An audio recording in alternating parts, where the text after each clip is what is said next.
Asia কাপে আবারও ভারতের কাছে হতাশার গল্প লিখল বাংলাদেশ। সুপার4-এর ম্যাচে দুবাইয়ে ৪১ রানে হেরে ফাইনালের সমীকরণটা ঝুলে রইল পাকিস্তানের বিপক্ষে ম্যাচের ওপর। বাংলাদেশের বিপক্ষে আগের ১৭ টি-২০ ১৬ ম্যাচেই জিতেছে ভারত। বুধবারও সেই ধারা অব্যাহত থাকল। এই জয়ে এক ম্যাচ হাতে রেখেই ফাইনাল নিশ্চিত করেছে রোহিত শর্মার দল। প্রথমে ব্যাট করতে নেমে ভারত ২০ ওভারে সংগ্রহ করে ১৬৮ রান। ঝড় তোলেন অভিষেক শর্মা, ৩৭ বলে করেন ৭৫ রান।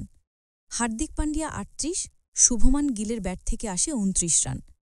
বাংলাদেশের বোলারদের মধ্যে রিশাদ হোসেন নিয়েছেন ২ উইকেট, একটি করে উইকেট পেয়েছেন তানজিম, মুস্তাফিজ ও সাইফুদ্দিন।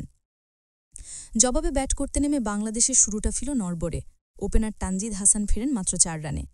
পারভেজ হোসেন খান কিছুটা লড়াই করলেও করেন ১৯ বলে ২১ রান। মূল ভরসা হয়েছিলেন সাইফ হাসান।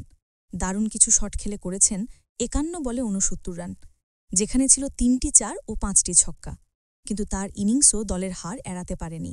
বাকিদের ব্যর্থতায় ১৯.৩ ওভারে ১২৭ রানে অল আউট বাংলাদেশ। বল হাতে ভারতের হয়ে কুলদীপ যাদব ছিলেন সেরা। ৪ ওভারে মাত্র ১৮ রান দিয়ে নিয়েছেন ৩ উইকেট।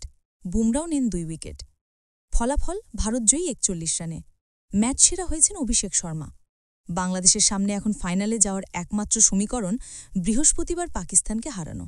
না হলে এশিয়া কাপে বিদায় নিতে হবে টাইগারদের।